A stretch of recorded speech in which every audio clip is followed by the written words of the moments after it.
And we are now recording. And this is installment number 14 of Faith and Calm.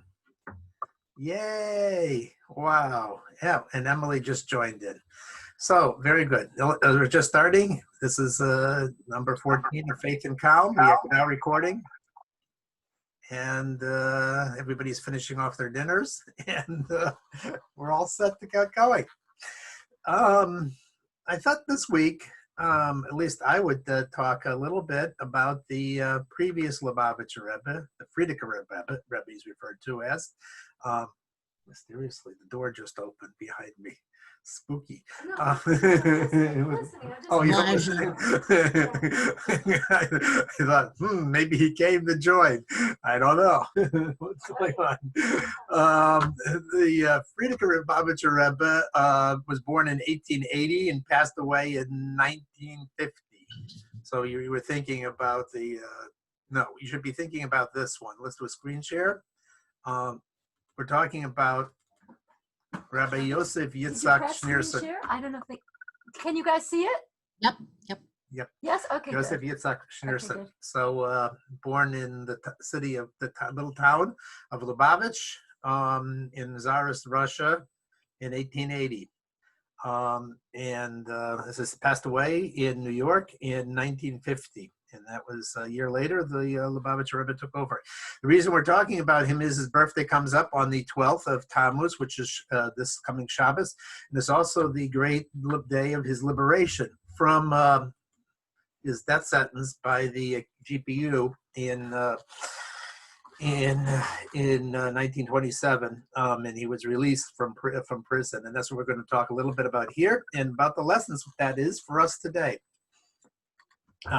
Partly this is inspired by something I heard from Rabbi Manis Friedman. He was telling a personal story. He never does.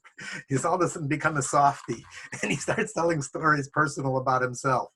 And he says that when he was a young bacher and he was learning in Montreal, he was a very shy bacher. And one Erev Shabbos, the Rosh Yeshiva announced that all the Bachrim are going to be given missions to go to the different synagogues in Montreal, the shuls in Montreal, to speak words of Chassidus. And Rabbi Friedman said he was not concerned at all because he knew it didn't include him because he's clearly not going to be one of those picked.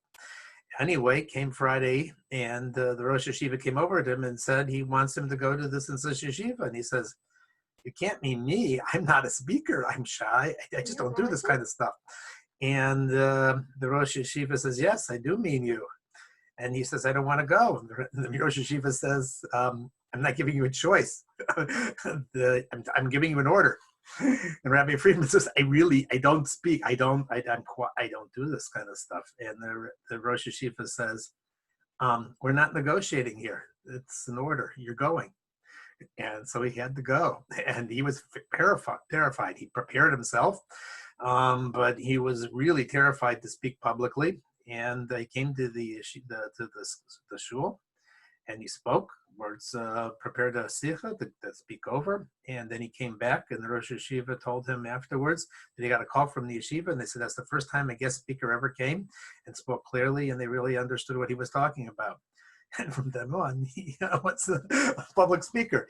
And he realized that this was an order that came from above. That's why the Rosh Yeshiva told him to, it was not a negotiation. It was a command from the Rebbe telling him that, make sure Friedman goes out and does some soyim there, goes out. And, I think sometimes we really, we've been talking a lot about positivity and about thinking good and things will be good and so forth. But there's, I think, a second piece of the coin that I realized here, and that is that sometimes you just got to do what you got to do, and you've got to do it full force. And when you do it with full force, you really accomplish. You really you get things done. So it's all good to have positive thoughts, but sometimes there's a wall in front of you. And you got to just go through that. You got to drive through with determination and willpower, and that accomplishes a tremendous amount. And that was really the hallmark of the Frierdiker Rebbe. On the one hand, it was a paradox about him. He was Mr. Softy. He wrote so warmly and so kindly and so sensitively about himself and about the people he knows. If you ever read any of the stories, they're all translated in English. He was a fantastic writer. And he comes across as somebody who's just so soft.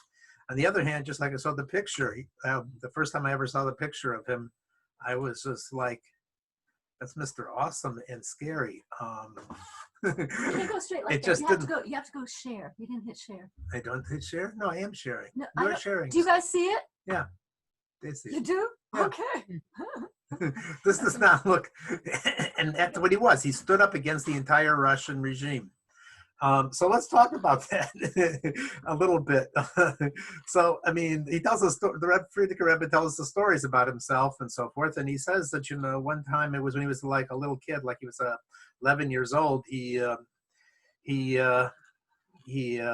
was preparing for Passover, and he was given the mission of uncorking the bottles of wine before Passover.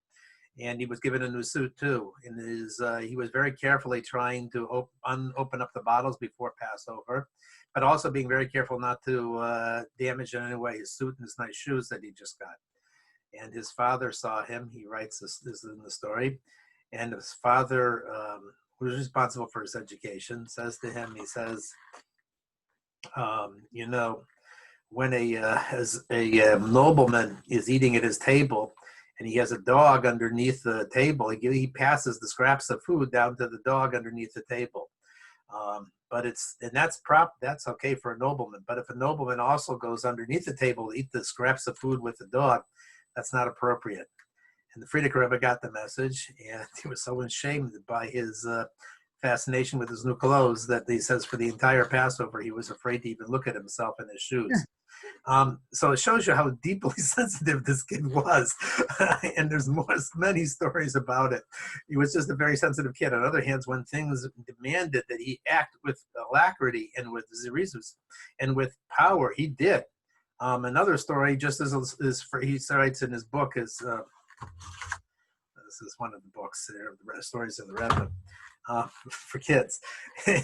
He talks about a story the first time he was arrested. I think he was arrested 8 times in his lifetime. The first time was still in Tsar's Russia. He was a young kid, maybe 5, 6 or 7 years old. But he had a fantastic memory. He memorized Mishnayos like mad. Anyway, how did he get arrested? He was walking in the marketplace, and he saw the butcher, David the butcher. And he had an agreement. His father had set himself up with a fund to give to loan, the Free Loan Society, typical classic Jewish thing to do. And in this Free Loan Society, the butcher was one of the people he gave often too. And so he was one of his customers for loans because he often needed a loan to buy some, a sheep or a calf or something like that, and then later to shecht it and then to sell it. Anyway, he saw him coming, and he had a calf on his shoulders, and he was carrying a chicken in the front, and he was leading a sheep on his shoulders, a calf he was leading, and a chicken in the front. You can imagine how he writes the picture, he draws this picture there of how people were in those days. And all of a sudden, while he was coming over to greet him, a local deputy policeman came over and smacked him in the teeth and almost knocked out his teeth, and the butcher's teeth. And he screamed at him that he was a thief, and he was taking him to prison. And Yosef Yitzhak, the Frierdiker Rebbe, was so outraged that he ran over and he started smacking he was only 6 years old, but smacking the policeman. And the policeman grabbed him by the scruff of the neck and grabbed him and brought him to the local jail. And there told the attendant that he was going to be put him in one of the cells and that he would be back for him later. And Yosef Yitzhak was kept in that cell. It was very dark. And for a while, he didn't know what to do with himself. And then he remembered that he had memorized a tremendous number of Mishnayos. So he started saying them to himself. And all of a sudden, he started hearing in this dark cell some moaning and low sounds. And he didn't know what it was. It sounded really scary in some inhuman sounds. And he didn't know what else was in that cell. And then later he remembered that a friend of him had given him a pack of matches, so he lit the match and he saw it was a little calf that was all bound up. That was Mm. also in the cell. Very strange. He didn't know what this was all about. A few hours later, the chief of police pulls him out of the cell and says that your uncle is here. His uncle was the brother of the Rebbe Rashab, the Rebbe before that, and he was well known to the police department. And he says that obviously there's something wrong here, and we're going to release you. And in the custody of your, we didn't realize that you were the nephew of the Rabbi Zalman Arum. Anyway, he tells the story to his uncle, and his uncle realizes something's going on, tells the chief of police about the calf, and they investigate, and they find out that the real thief was the policeman himself, and he was stealing animals, and he was keeping them in the cells, and so they arrest him, and he's now sitting in the cell. But this was his first experience, that he just, if a Jew was in trouble, he did what he had to do, and that was his life. That was his life. When his father passed away in 1920, he found himself in the one of the few remaining rabbis in all of Russia. And at that point in time, they still didn't know, but it was becoming very clear that the new communist regime had it specially in for religion. They had a plan that because at that point in time, Russia, I didn't realize this, but Russia was probably the country with the most number of Jews, and the vast majority of them were religious Jews. And the communists wanted to wipe out religion, and they decided to arrest and to expel and to do whatever they could to stop any Jewish education going on. And they were largely successful in one generation. It went from a country that was all the Jews were religious to almost no Jews were religious. When the Frierdiker Rebbe found out about this, he started to find, he said, you have to go to your local rabbis. And then they found out there were no local rabbis anymore. They had fled the country. For good reasons, they fled the country. Either they were being arrested, or they were being sent to Gulag, which was then for 2 to 3 years. Later, it was 30 years, and that was just being killed. But at that time, it was still 2 to 3 years. And then they were taking their kids away from them, and most of the rabbis fled the country. And so the Frierdiker Rebbe found himself as the sole remaining representative of Jewry in Russia, and he realized it's up to me. And he changed his course of his life and his mission, and he started establishing underground yeshivas. He started paying shochtim, he started paying malamids, he started setting up mikvahs and so forth, all underground. He had 600 yeshivas he established, and he was paying them largely money from the joint. The Joint Distribution Committee was from the United States. It was American money. And he used to get money from through an agent. His name was Dr. Rosen. He called him Shoshana, which means rose in Hebrew. And he used to take that money, and he used to use it to help support all these different institutions. And it was all underground, and it was all hush-hush, as things had to be in Russia in those days. And there was a section of the Communist Party called the Yevsektia, the Jewish section, which was specifically in charge of Jewish matters, and they had to outshine all the other parties, Russian party members, and so the pressure on Jewish religion was harder than any of the other religions. Russian Orthodoxy didn't have it easy, but they at least were somewhat able to continue. But the Yevsektia made it almost impossible.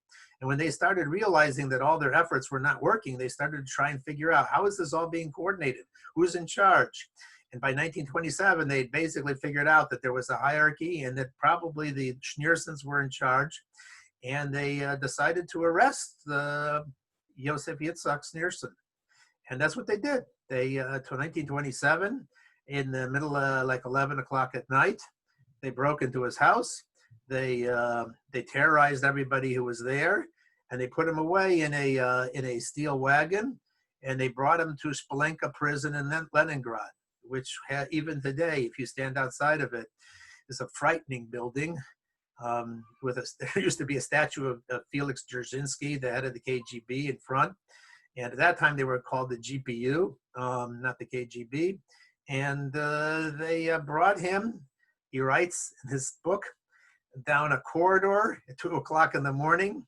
Um, there were like 20 Cossacks lined up on the sides. There was these light bulbs above. Each one of them had burnished faces. Each one had, in one hand had a pike, and the other hand a mace. And the Frierdiker Rebbe says, what kind of fiendish person would ever use such an item? And they just let him down that corridor. It was complete silence.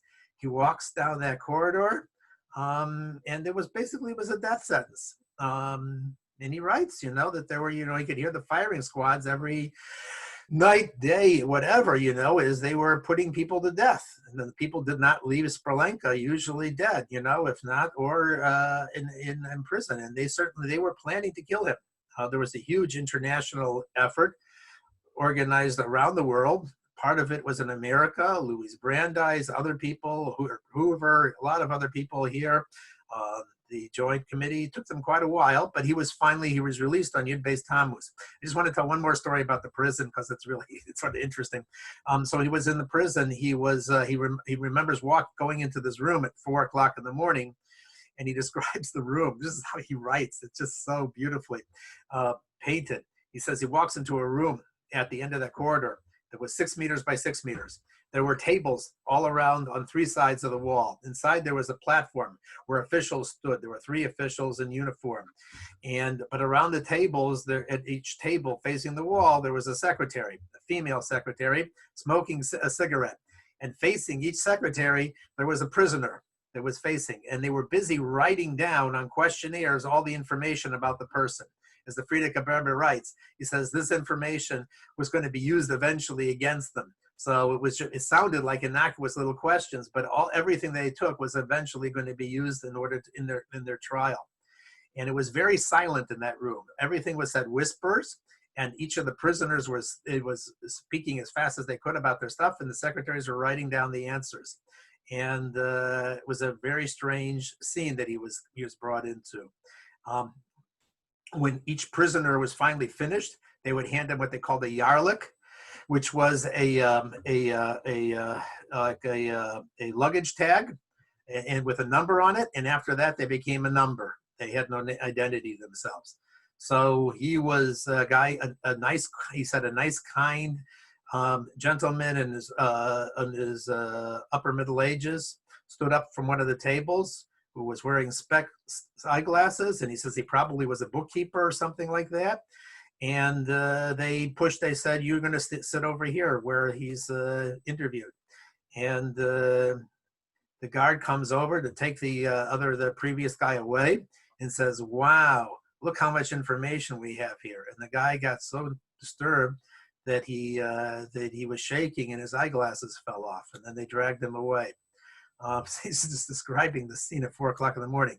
When the Frierdiker Rebbe sat down at the table, he said, I am not going to tell you anything other than what I have to do. He wanted to give them no authority over him whatsoever. And he said, all I'm telling you is my name, my address, and my occupation. My name is Yosef Yitzhak Schneerson. I live at 27 Kenta, whatever street he lived at, Matsakova Road, and that I am a expounder of divine Hasidic mysteries. And the secretary says, I can't write that down. And he says, I didn't ask you to write anything down. I'm just telling you what I have to do. You do whatever you have to do. And then he describes how immediately at that point in time into the room marches in 3 young men in very bright, colorful, silken Western shirts with short pants, each with a holster, with a gun on one side, and slicked back hair.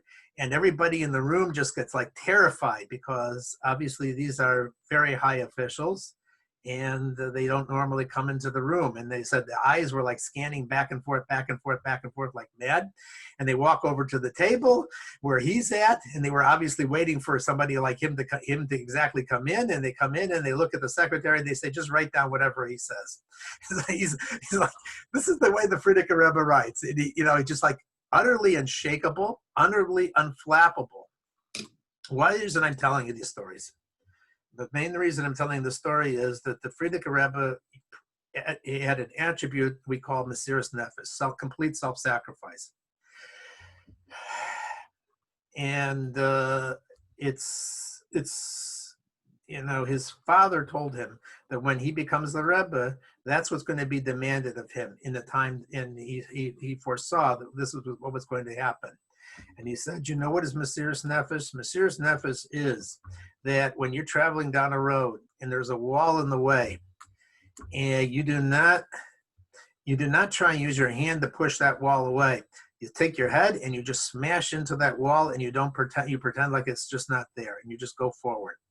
And that was the Frierdiker Rebbe. When he had to do something for the community, when it was a life and death, and he said the future education of Jewish kids, if there are no baby goats, there will be no bigger adult goats. And he said, if nobody's going to do anything for education in Russia, then I'm going to do it. And he threw himself 100% into the project. And we're not asked to do that. But I know from this community here, just the women here, that many people will tell you, what are you doing with your life? You're spending your whole life, but when Jewish women, or even any woman, they see a thing that has to happen, they can make mountains move. There's those famous stories of a woman who saw her child underneath the car, and she didn't ask any questions, and she didn't use her head, and she didn't use her brains, and she goes over to the car, and she's a little woman, and she starts lifting up the car, and she lifts up the 2.5-ton car and gets the baby out. And afterwards, everybody, the policeman, the fireman, said, how did you do that? She says, I just don't know, but I just had to do it. And, we have women here who've, who've given up their lives for their parents, devoted themselves 100%, and you make things happen. That's what means self-sacrifice. When you just don't turn your mind off, and you turn your emotions off, because you realize this is something that's got to be done, and it's part of my mission. And when you do that, there's nothing that you can't accomplish, because when you open yourself up emotionally that way, and you don't even think about yourself, there's a response from heaven that comes back down that also opens up gates and ways. And that was the Frierdiker Rebbe in Russia. And when he came to America, he turned that around, and he was Mr. Softy. He made himself over again, completely new. But this time, it was entirely for the sake of the American public, American children. And he came to America in the 1940s. And at that point in time, there was very little Jewish education in America. Most rabbis who had come here said this country is just impossible to be a Jew. And he said it's not only not possible, but I'm going to make it every bit of the same level of learning and education that was going on in Europe. And we'll do it step by step by step. So the first thing he did is he made little schools. He said schools for elementary children and for older children. And he started sending out young Bacharim who were 17, 18 years old to be the principals. And it was just, it was unheard of. There was no education going on outside of New York. And he established in Worcester and Chicago and in Pittsburgh and in LA and in Springfield. And all these places were some of the very first outside yeshivas. And people just didn't even know the first thing about what Jewish education was about and how it would be in America.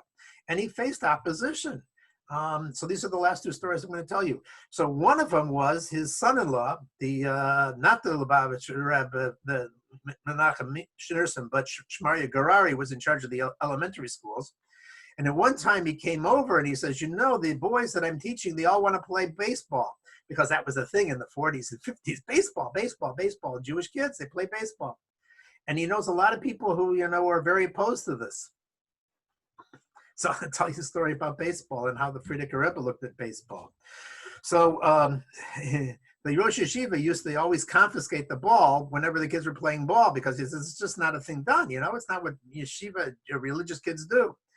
And his wife, the Frierdiker Rebbe's wife, Nechama Dima, who was up on the third floor, would always take the ball and throw it back out to the kids. So she would throw the ball out to the kids, and then she would confiscate it. So anyway, he came to the Frierdiker Rebbe and said what to do. And the Frierdiker Rebbe says, you must let them play ball. You must let them play ball. You must let them, have fun. This is America. And American kids, they are very independent, and he understood America very well. He doesn't look like he understands America. He looks like an old world rabbi, but he really understood American kids. He said, you got to do that. But on the other hand, you got to do another thing too. You got to supervise them. You got to show that somebody's in charge. It can't be just running around and making noise and having fun. And that's what the Rebbe, he encouraged the Rebbe to do too. Take the American spirit about like doing parades and camps and other kinds of stuff and turn it into something which is not merely just, wildness, but do something with it. And he put when the Rebbe came in 1942 to America, he put him in charge of these activities of making Lag BaOmer parades and camps and other activities outside. And he established the first steps of how America has transformed the idea of what it means to be a Jew. And in Europe, it was, something isolated. It was for a few people. It was for the scholars in the yeshivas and so forth. And the Frierdiker Rebbe began this whole process of saying, it's got to be integrated. It's got to be part of their lives. But you know what? It's got to be, it's got to be done in a way that lifts them up. And he threw himself into this. In the last 10 years of his life, he was already 60 years old when he came here. And he says, no, this is my new mission. And he discovered himself at 60 that he has a mission. And he came here and he started a new mission, a new phase of his life. And I think that's another great lesson for this. You're never too late in order to figure out, that there's something very important that you can do. There's something that you can accomplish, and there's something that we can transform the world. And he started this in 1950. He didn't finish it 1940 to 1950. He didn't finish it, but he laid the groundwork for changing over how you view America and how you inspire the Jewish people. And he established, as I said, the schools here and the camps, and the whole thing was unheard of in America. And he did it. He realized that, in America, it's got to be slightly different, but you've got to take that American innovation and marketing and spirit and free will and independence and utilize it. And if you harness it right, you will have something much more powerful than you ever had in Europe or what you have in those isolated communities in Israel who try and isolate themselves. So and I think he made a mark on this world. And that was and believe it or not, I think that's the same term we're talking about. There is a kind of Mesiras Nefesh, which is called when you're in Russia and the world is collapsing around you and they're trying to attack you and force you to not be Jews.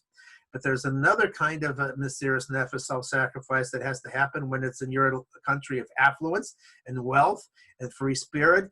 And that's the challenge of America. So they say that between Siberia and suburbia, it's just a slight change. The challenge of Siberia is that they want to destroy your Judaism. But in America, it's a different kind. It's a one where they're trying to, where we get detached from our Judaism out of wealth and luxury and comfort. And now we have another kind of attack on what's going on in our thing.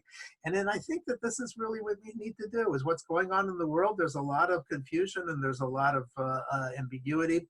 And it's sort of like, when you have self-sacrifice for a cause, you just don't let yourself get distracted by your ego and your identity and what's going on. You go forward, and you do what you have to do. And that is what the Lubavitcher Rebbe explained. The lesson was from the Frierdiker Rebbe's life, is that when you have something like that to do, when you're involved in Mesiras Nefesh, it shuts down your mind and your emotions because you're so involved in saving that kid underneath the car. You just don't think about anything else. And you're focused on your task, and you can change anything that you want. In your own personal life, you can finally lose the weight that you wanted to lose. You can finally become the organized person you want to be. Whatever task that it is that you set your mind to, especially if it's involved with something about the Jewish community, you will find that all of a sudden that you are breaking through all sorts of barriers. And I think that's what we learned from the Frierdiker Rebbe. I've spoken long enough, and I'm going to turn off the microphone. And Oh, I did want to say one other thing. I might gave me a little note here. I wanted to dedicate this class in loving memory of Henya Bas Yosef, whose 19th yard site was this week, and also Ona Bas Daniel. Okay, good. Thank you, Yecheskel Shimon. Thank you. Okay, good. Okay, so Helabas Yosef was my aunt, and a survivor of the Holocaust and a wonderful woman. And Ona was a member of this group that I belong to. She was a very interesting, wonderful person from Florida, and unfortunately, she passed away at an early age. Okay, so let's see. Just so you can see me and I can see you, and it's not too close. Okay. So, so we just passed. Yes, Shulman talked a little bit about Yud Beis Thomas, which is next Shabbos, and I'm going to talk a little bit about Gimel Thomas, which was just this Thursday. And as many people might know, Gimel Thomas is the how is it known? What is Gimel Thomas most famous for? Most people will say, "Oh, that was the day of the Rebbe's funeral. That's the day the Rebbe's heart stopped, and they had the funeral later that day." And I remember back then at Gimel Thomas 1994, I had been a Lubavitcher for a little while. I had been frum already for many years, I don't know, 6 years or so, and by that time and after a few years of being in the frum world, I discovered Lubavitch, and I fell in love with it because its whole, I mean, as beautiful as Torah is, the Rebbe's take on the Torah is just, it's gorgeous. It's so broad and beautiful. So so on Gimel Thomas, I was supposed to have my first date with this guy named Yeheskel Shimon Goodfreund, and we postponed. He called me at 8 a.m, told me what happened, and we postponed the date. And I remember calling a good friend of mine, and I said, "So it's all over. The whole thing about Mashiach, it's over. We thought the Rebbe was Mashiach. It's over, isn't it?" And she said, "Not quite." And after that point, after that initial Gimel Thomas, I think, before Gimel Thomas, I read different things that the Rebbe wrote, and they were so gorgeous, they were so inspiring, but I didn't read his works directly. And at a certain point, I started learning his works directly, his words directly. They're called sichos, talks. And in those talks, those talks themselves made me into a different person. But briefly, the Rebbe himself explained what Gimel Thomas is, remarkably. He had a talk that he gave 2 years before the Gimel Thomas of his funeral, and he explained that, he gave an entire talk, I mean, maybe 17 pages long, on the character of Gimel Thomas. Can you imagine? And he said remarkable things. He said that Gimel Thomas, when you analyze it by looking at different episodes of different times that Gimel Thomas has happened in Jewish history, different great events that have happened on Gimel Thomas, he said, one thing he said about Gimel Thomas is that it is the beginning of the redemption, but it's the type of beginning that will not be apparent, that is not apparent until hindsight, until a person achieves hindsight. A remarkable statement, considering what happened on Gimel Thomas 2 years later. And he said that all Gimel Thomases share the same truth. And I'm just going to tell you one of the incidents. One of the Gimel Thomases had to do with the Frierdiker Rebbe. He was released from jail on Gimel Thomas, that awful prison sentence that Yeheskel Shimon told you about. And the Rebbe goes on and on talking about Gimel Thomas, the redemption of Gimel Thomas, the redemption of Gimel Thomas. The Gimel Thomas is associated with redemption. And I'm going to tell you a different incident that happened on Gimel Thomas, because it's very enlightening on what our role is in our time right now. What is our role, And so the Rebbe the Rebbe comments that, there was another very, very famous Gimel Thomas. And that Gimel Thomas was, it's recorded, I don't know which book it is. It's probably in the book of, maybe in the book of Yehoshua. Or is it, whatever. It's about Yehoshua. On Gimel Thomas, Yehoshua, and if you remember, Yehoshua was the leader after Moses. He was the leader after Moshe Rabbeinu. And it was Yehoshua's job to move the people into Israel.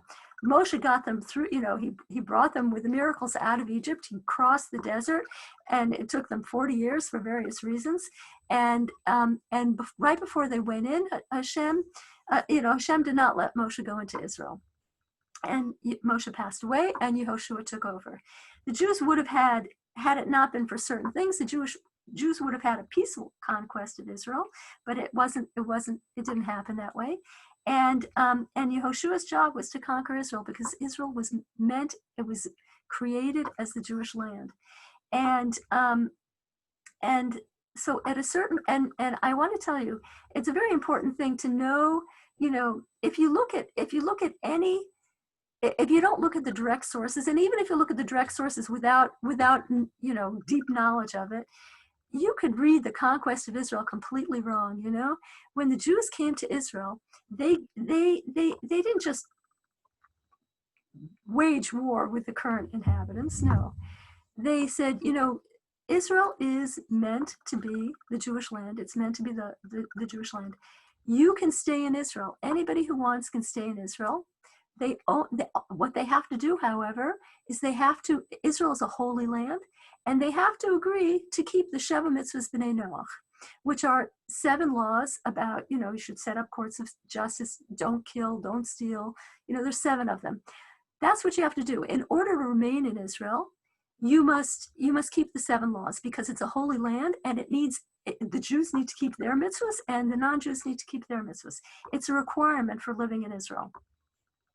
And if you don't want to, then go away beforehand. You have 2 choices. You can go away, we're giving you plenty of warning, you can go away, or you can stay and keep the 7 laws.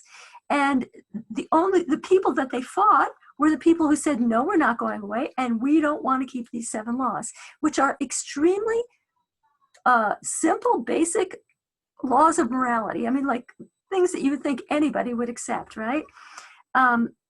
So anyway, those are the people that they fought. So in fighting those people, Yehoshua was having difficulty in one battle, and he needed more time. The sun was about to set, and in order to win this battle, he needed more daylight.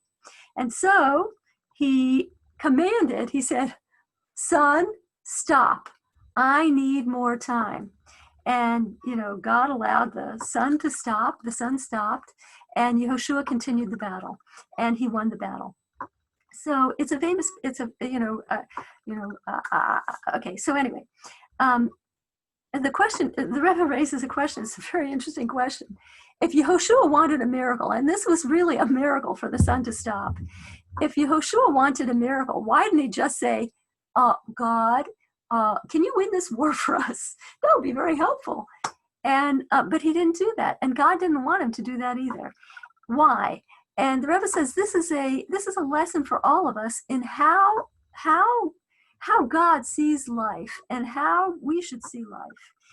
God can do anything he wants, but God doesn't want to do God created a world. He created a beautiful world, but he wants partners in filling this world with goodness. He wants partners in doing everything good in life, in doing everything, every forward progress in life. And so Yehoshua said, okay, God, you partner with me. You stop the sun, and we'll win the battle. It's not really true that the Jews won the battle. God helped them even in the battle itself. But still, God wants our efforts. He wants our efforts. So too, oh, hi, how are you? Okay, so too with the situation that we're in now. The Rebbe told us in 1991, 1992, that the Geula has already started to unfold. The Geula, just like Yehoshua's battle, the Geula is not. It's not coming as a fait accompli from Hashem, from heaven. It's coming. Hashem does certain things, but He expects us to win the battle. He expects us, to Jews and non-Jews, to do what they need to do in order to bring this marvelous stage to the foreground. So anyway, we know briefly what the Rebbe told us that we have to do, and what Judaism in general tells us. The Rebbe said, we have already entered the age of Geula. It's our job to increase in Torah and mitzvos, to learn about Geula. Learning about the redemption itself hastens it. It's a it's not a small dimension, it's a big dimension of it. And also to tell other people. And the Rebbe, as I said before once, the Rebbe said, and if you don't, and the Rebbe said, and just because, let's say you're doubtful about this whole thing, you're doubtful whether the Geula is unfolding, you don't believe this completely. He said, your family should not suffer because of that, and your friends should not suffer. You should still tell them, even though you're hesitant, you should still tell them because they deserve to know what's going on. So, and the Rebbe says in that same Sicha, in that same talk of Gimel Tammuz 1990, that was 1991. The Rebbe said, some people might complain and they say, you're talking about Geula? Look at the world. What do you mean talking about redemption? Look at the world. Look at what it's like. And the Rebbe says, the answer to this, and I'll read it in Hebrew. He says, the answer to this is, ha'olam kvar muchan. The world is already prepared. The world is complete. And he said completely, he said a few words in Yiddish, which I can't translate. He said, the world is completely ready. And when a Jew does his work as is fitting, the Rebbe said, which means above his own limitations and above hesitations, then he will see how the nations and the peoples of the world assist him in his work. And so a friend of mine, a wise friend of mine once said, Yaskel Shem was talking about the Frierdiker Rebbe's Mesiras Nefesh, his self-sacrifice. He laid his life on the line. He had a deal with 9 other guys. There was a team of 10 of them. I don't know if Yaskel Shem mentioned it. And they made a pact that they would give up their lives, if necessary, in order to keep Judaism alive, in order that Jews should know what it means to be Jewish. And that was, and I have to tell you, a lot of those people died, a lot of them. That level of Mesiras Nefesh is not what is called for today. And as my wise friend, I'm going to quote her, said, the level of Mesiras Nefesh that is required of us today is, don't care so much about what that one will think and what that one will think. Do the right thing and spread the news if you can. Spread the news and do the right thing, and don't care so much about what other people think. I tell you, I think it's a very big part of Mesiras Nefesh, because we're all concerned about, oh my gosh, if my sister ever hears it, whatever. So anyway, okay, so. There was there was a Hasidic master called, not Lubavitcher, he was called the Ruzhiner Rebbe. And he said that in the time, our time right now, the time of the Geula, the beginning of the Geula, the end of the period of exile, God is going to stretch a rope around the world. And everybody's going to be hanging on to that. And he's going to shake that rope violently. And you're going to have to hang on. If you want faith and belief and calm, you're going to have to hang on to that rope with all your might. And I believe that Hashem is shaking that rope right now. I really do. I've not, in my life, my tiny little, not such a tiny little lifespan, but my lifespan, I've never really encountered a time like this. And I'm not somebody who is a stranger to wild things happening. I've told you in different classes that I'm named after 2 people who were murdered in the Holocaust, my 2 grandfathers. I had 3 grandparents who were murdered in the Holocaust, as well as 3 aunts and uncles. And my parents were, they ran through bullets. Their lives were, repeated times. Their lives were in danger. And also growing up as a child of survivors is not such an easy thing either, because there's a residue from such a thing. But we've had a relatively cushy time for the past several decades. And what's happening now is really remarkable. And the amount of things that are happening now, it's not just the coronavirus. It's one thing after another thing after another thing. And I have to say that I also believe from talking to friends and from my own, examining my own life, that Hashem is not content with all these world-shaking things. He's also shaking each individual. He's giving them, their individual things to worry, their individual crises, their individual problems and stuff like that. Hashem is shaking us all, and he wants us to do what he instructed, which is to hold on tight. So how do you hold on tight? So I'm going to tell you two of my favorite tools to hold on tight. These are my personal tools. You don't have to use them. But I have found in my life that if my trust in Hashem is faltering, if all of a sudden I'm feeling anxious and I'm feeling uncertain about life, and I'm sort of, wait, what are you doing up there, or whatever. If I start to lose trust in Hashem, if I examine my recent history, like the few days leading up to this loss of faith, usually I find that I have not been good to myself in some way. God does everything. God decides everything in my life, but I'm the caretaker, like of my body. God's in charge of my body, but I'm the caretaker of my body. He can't be the caretaker. He doesn't make me drink. And he doesn't make me go to sleep at a normal hour, and he doesn't give me healthy food, and he provides it, but he doesn't make me eat it.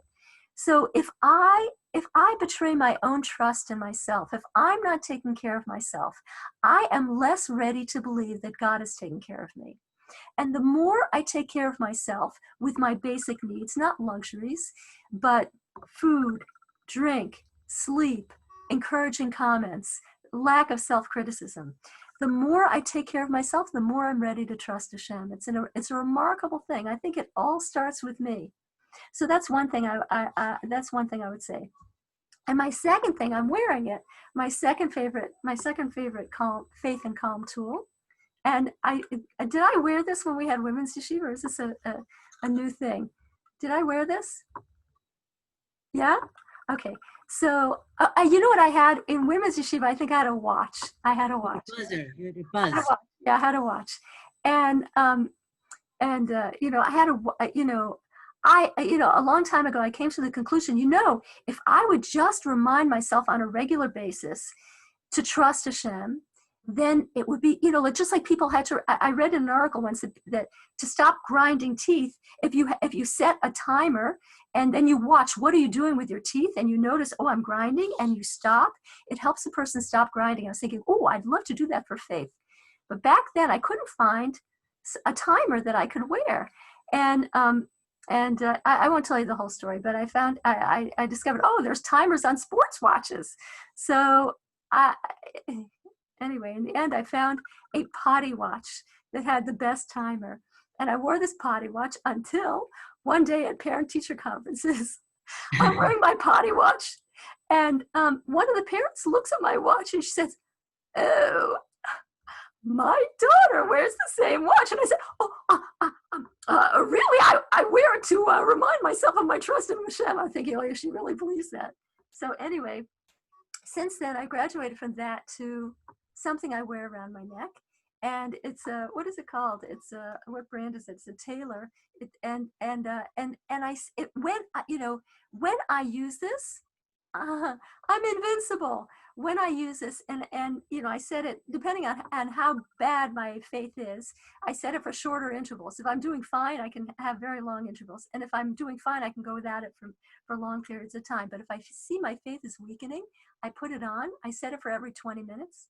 And when 20 minutes elapse, I say to myself, no, I say not to myself, I say to Hashem, I say, Rabbona Shalom. That means master of the world. I trust you with every ounce of my being that I see your kindness today, because you're the master of kindness, and it is your way to do kindness with your creatures, especially with me. Tati Shabbat Shemayim, please help me see your kindness. So I reaffirmed that God is the master of kindness, and that he's shown me his kindness again and again and again and again and again. Oh, sorry, I remember, now I remember. You help me 100 million times a day. Please help me open my eyes and help me see your kindness. And I'm telling you that this, this can bring you from for me, it can bring me from terrible anxiety to calm in such a short time. It's remarkable. I should really market it. But and when my parents were going through horrible crises, it was a godsend, this technique. Anyway, so so I'm just going to end with a little story, and I've told you before that the Rebbe told us that the Geula is happening, and that the Rebbe told us that he is Mashiach, and the Rebbe told us that that burial will have no effect on the leader of the generation. And he told us so many remarkable things. And I told you in the past many different, why should I believe such things? The only reason you should believe them is because the Rebbe's credibility is not like anybody else's in the world. And I've told you many, many, many stories the Rebbe made many, many remarkable predictions that a person absolutely could not have made if he didn't have higher knowledge. And I'm just going to tell you one little story, a story that I didn't tell you yet. And this story it takes place in do you guys remember when it had to be 1992 or so? It had to be 1992. Hurricane Andrew. Hurricane Andrew was a level 5 hurricane, a horrible level 5 hurricane that was headed directly for Miami Beach, and the authorities ordered Miami Beach to be evacuated because this was a huge hurricane, and it was going to land with full force. Until a hurricane hits land, it doesn't dissipate any of its energy. It builds energy as long as it's over water. And it was already a level 5, and it was about to hit Miami Beach. And the National Hurricane Center, or whoever orders such things, ordered the evacuation of Miami Beach. And if you stayed on Miami Beach, you could face arrest or fines. And the Lubavitch community, this was 1992. The Rebbe had already had a stroke in the spring of 1992, and he didn't talk. And he just shook his head like this or like this if people asked him something. And so the Lubavitch community in Miami Beach, they would not do such a radical thing as evacuating their homes without asking the Rebbe. And so they called the Rebbe's secretary, Rabbi Groner, one of the Rebbe's secretaries, Rabbi Groner. Alav Shalom, he just passed away. He was an incredible man. I went to him for Shabbos one time. Very lovely, lovely person. Anyway, they called Rabbi Groner and they said, "No, can you ask the Rebbe, should we evacuate? I mean, there's a large community here. Should we evacuate? It's very difficult to evacuate." And Rabbi Groner asked the Rebbe, and the Rebbe shook his head. And Rabbi Groner asked him in many different ways just to make sure that he was getting through to the Rebbe, and the Rebbe really understood. And the Rebbe shook his head, and he maintained, he said, the directive from the Rebbe was people should not leave. They should stay put. And so, by and large, the Lubavitch community did not leave their houses in Miami Beach. Now, they did not leave their houses in Miami Beach. I have a very close friend. She grew up in Miami Beach. Her sister lives in a fancy island off Miami Beach, and she has many, many friends in Miami Beach. And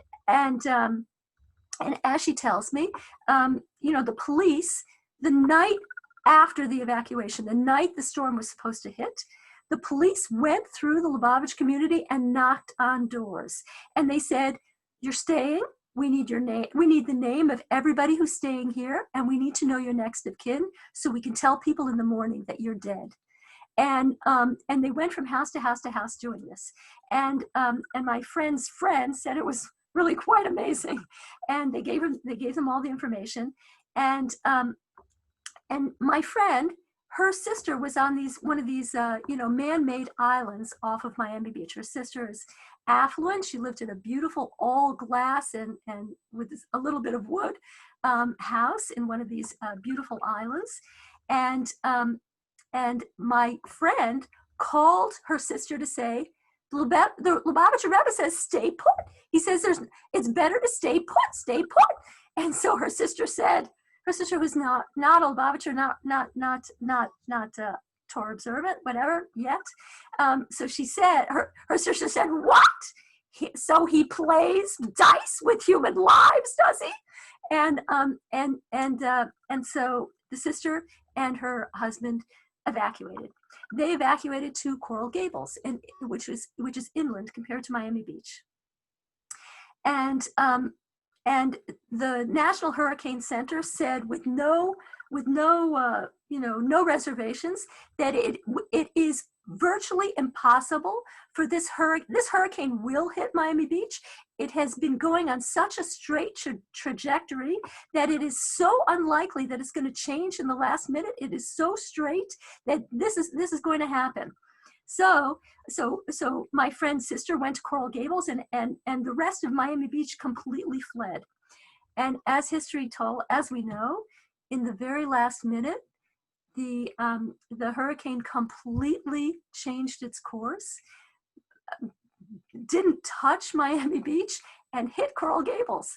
And it hit Coral Gables, and my friend's beautiful wood and glass house, not a nick anywhere, nothing. Some people said there was a little bit extra water on their stoop. There was nothing. There was virtually nothing that happened to Miami Beach.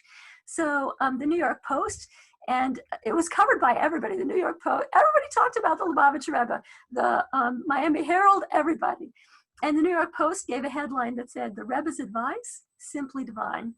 And so anyway, the sequel is, a few years after that, there was another hurricane headed for Miami Beach. And this was already after 1994, already after Gimel Tammuz. And so my friend was worried about her sister. And you couldn't ask the Rebbe directly anymore. This was after 1994. So so my friend wrote a letter and stuck it in the letters of the Rebbe. That's what people do now. They write a letter, they write their request, their whatever it is, and they stick it in a letter. And there are volumes of the Rebbe's letters that he gave to people who wrote to him about everything under the sun, and everything under the sun, and so my sister, my friend wrote about her sister. She said, "There's a hurricane headed once again for Miami Beach. What should I say for my sister? I need a bracha for my sister. What should she do?" And she opened to a letter, and the letter was it was clearly a blessing that everything's going to be fine, blah, blah, whatever, everything's going to be fine. And so my friend called her sister, and she said, "The Rebbe said everything's going to be fine." And that was it. And then the hurricane hit. And afterwards, my friend called her sister, and she said, "So what did you do?" And the sister said very nonchalantly, "We stayed. We didn't go anywhere." And so my friend said, "You didn't go anywhere? What happened?" She said, "Nothing happened. We're just fine." And so, but she didn't say a thing about the Rebbe or about the letter. But in the background, her husband, who happens to not be Jewish, yells out, "Thanks to the Rebbe!" So anyway, okay.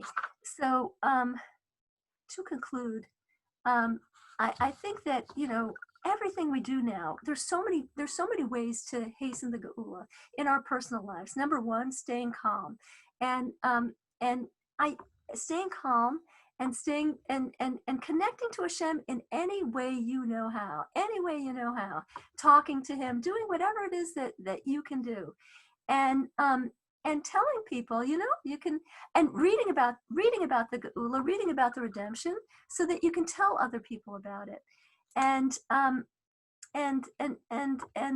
also, I should tell you, keeping, lighting Shabbos candles is an awesome thing that Jewish women can do. Last week it was 8:08. This week it's probably the same, or 8:07, candle lighting time. it's not a small thing. It's a very, very, very huge thing. When a woman lights candles at the proper time, and that means before sunset, not after sunset, it's a hotline to heaven. And amazing things come when you use that hotline. You can use that hotline for whatever you need.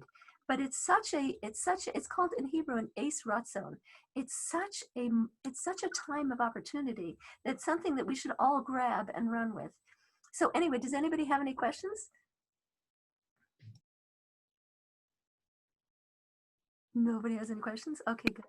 So anybody want to say something? Yeah. Anybody want to put in their 2 cents about faith Yes. at home? Yes. Oh, I wanted to ask you, what has happened that, if you said it began so long ago, What began so long ago? Oh, the Gula? beginning of the Gula. Yeah. Why is it so escalated now? It feels escalated, and there's so much hatred going on between so many people and so many, Yes. it's almost a lot to keep track of.